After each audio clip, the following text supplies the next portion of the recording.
"You're black, you can't work here." Billionaire fires black waitress. What happens next will leave you stunned. What if a single moment of cruelty could change everything, not just for the person who experienced it, but for an entire community? On a quiet Tuesday morning in downtown Charlotte, 63-year-old Grace Williams tied her apron strings for what she thought would be just another ordinary day at Morrison's Diner. She'd been serving coffee and comfort food to locals for 15 years, her warm smile as much a part of the place as the checkered tablecloths. Grace had raised 3 children working double shifts, put 2 through college, and never missed a Sunday at Mount Olive Baptist Church. Her hands showed the years of hard work, but her spirit remained unbroken. That morning, as she arranged fresh flowers on table 6, something she did every Tuesday because it reminded her of her grandmother's garden, Grace had no idea that a stranger's words would soon test everything she believed about forgiveness, justice, and the surprising ways love can triumph over hate. "Where are you watching from today?" Morrison's Diner sat on the corner of Trade and Fifth, a local institution where construction workers grabbed breakfast before dawn and office folks lingered over lunch. Grace knew everyone's usual order: black coffee for Mr. Peterson, extra syrup for little Emma when her mom brought her in on Saturdays, and sweet tea with no ice for Mrs. Chen from the flower shop next door. The diner wasn't fancy, but it was home.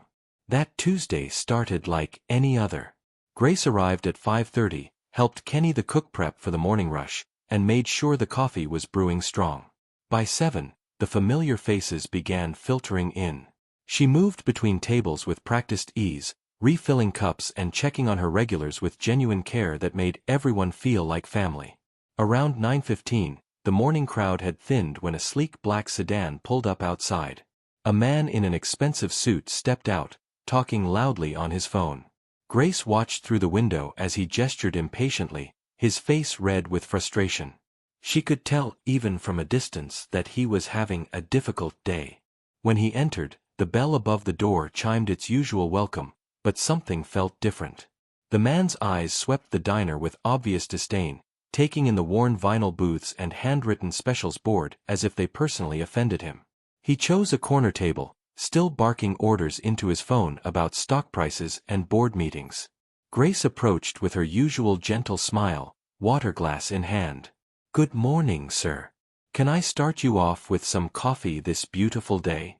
The man looked up, and for a moment, something cold flickered across his face. He studied Grace's name tag, then her face, then glanced around the diner as if seeing it, and her, clearly for the first time. When he spoke, his voice carried an edge that made Grace's heart skip, though she couldn't yet understand why. She'd served difficult customers before, but something about this moment felt different, like storm clouds gathering on what had been a perfectly sunny morning. "Actually," the man said, sliding his phone into his jacket pocket, "I don't think you should be serving me at all." His voice was calm, but there was something sharp underneath that made Grace step back slightly. "What's your name?" "Grace." He read from her name tag with deliberate slowness. "Well, Grace, I'm Richard Blackstone. Maybe you've heard of Blackstone Industries." Grace nodded politely, though the name meant nothing to her. She'd learned long ago that sometimes important people just needed to feel heard. "I'm sorry, sir, I haven't. But I'd be happy to get you whatever you'd like." Richard's laugh was cold. "I own half the buildings on this block, including this little establishment. And frankly, Grace, I don't think someone like you should be working here. This is a respectable neighborhood now." His eyes moved deliberately over her face, her uniform, making his meaning unmistakably clear. The words hit Grace like a physical blow. In 15 years of service, through difficult customers and long nights, no one had ever. She felt her hands trembling as she set the water glass down carefully on the table. Around the diner, the few remaining customers had gone quiet, sensing something was wrong. Kenny appeared from behind the counter, his young face flushed with anger. "Hey now, mister, you can't talk to Grace like that. She's been here longer than anyone, and she's the best." "Are you the manager?" Richard cut him off dismissively. "Because I want her fired. Now. And if you have a problem with that, I can make some calls that'll shut this place down permanently." Grace found her voice, though it was quieter than usual. Sir, I don't know what I've done to upset you, but you exist, Richard said flatly. In my neighborhood. Serving in my properties. That's enough. The diner fell completely silent. Mrs. Chen from the flower shop had stopped mid-bite of her apple pie. Mr. Peterson's coffee cup hung frozen halfway to his lips. Kenny's fists were clenched, and Grace could see tears of rage in his eyes. If this moment touched your heart, please give the video a thumbs up. But what happened next would change everything, because Grace Williams was about to discover that sometimes our greatest trials reveal who's really standing with us. Grace felt the walls of the diner closing in around her. 15 years of faithful service, of treating every customer like family, of arriving early and staying late.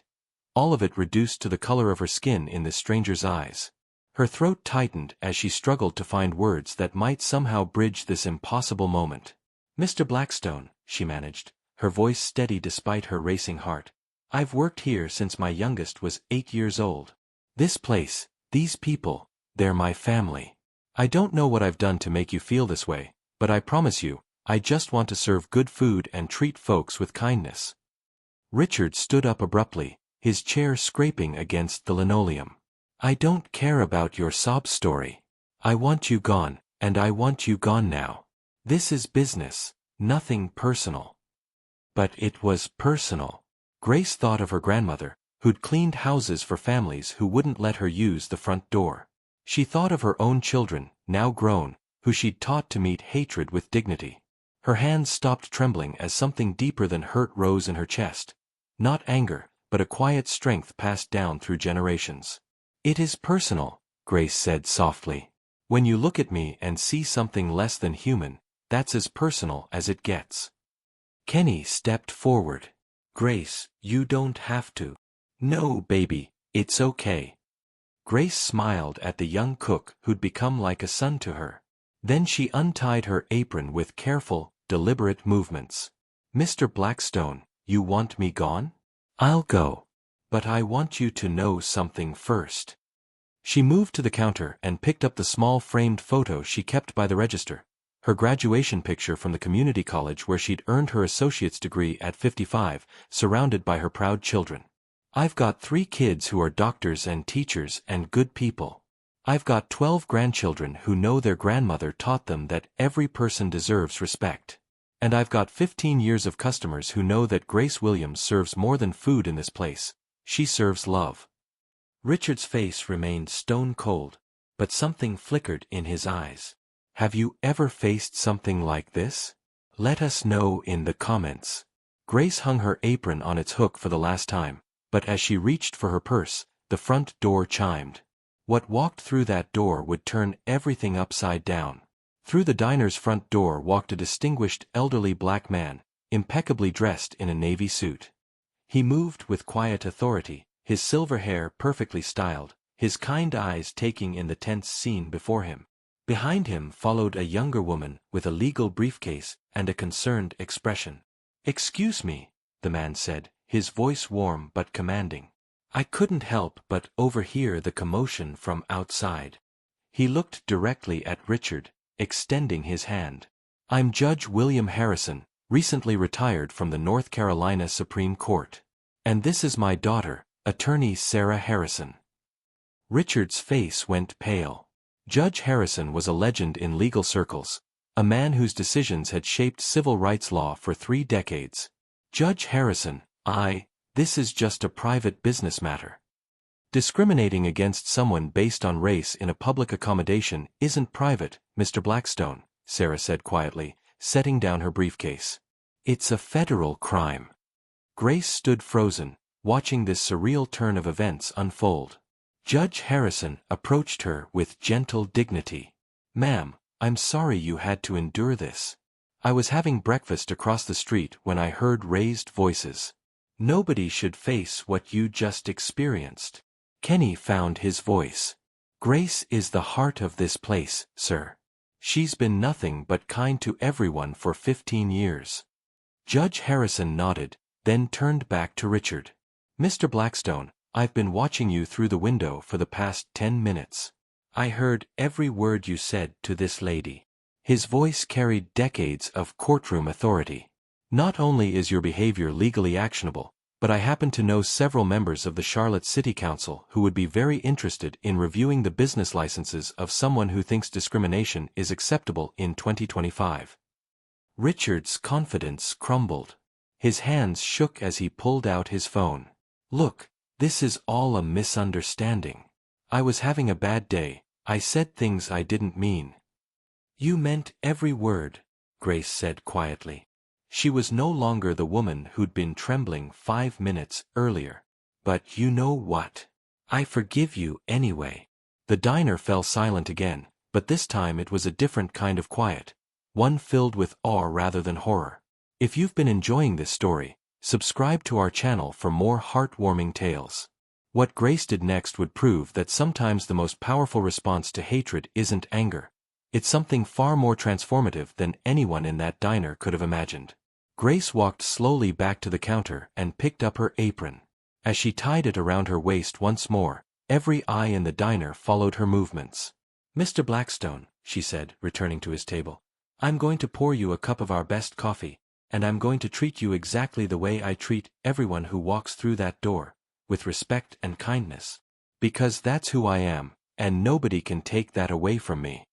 Richard stared at her, confusion and something that might have been shame flickering across his face. "I don't understand. Why would you?" "Because my grandmother taught me that darkness can't drive out darkness. Only light can do that." Grace poured the coffee with steady hands. "And because I've learned that hurt people hurt people. I don't know what pain you're carrying, sir, but I know it must be heavy." Judge Harrison smiled with deep approval. "That, Mr. Blackstone, is grace in action. The kind of character that builds communities instead of tearing them down." Sarah approached Richard with her business card. "Sir, while my father and I won't be pursuing legal action based on Mrs. Williams' extraordinary example of mercy, I hope you'll consider how your actions affect real people's lives." Kenny wiped tears from his eyes. "Grace, I'm sorry you had to go through that, but watching you just now, man, that's the most beautiful thing I've ever seen." Over the next hour, word spread through the neighborhood. Customers began streaming in, not for food, but to hug Grace and tell her how much she meant to them. Mrs. Chen brought flowers from her shop. Mr. Peterson organized an impromptu collection to give Grace a bonus. Even strangers who'd heard the story stopped by to thank her. Richard sat in his corner booth the entire time, watching this outpouring of love with growing amazement. When he finally stood to leave, he approached Grace one last time. I'm sorry," he whispered, his voice breaking. "You showed me something today that I forgot existed." Grace squeezed his hand gently. "Honey, it's never too late to remember."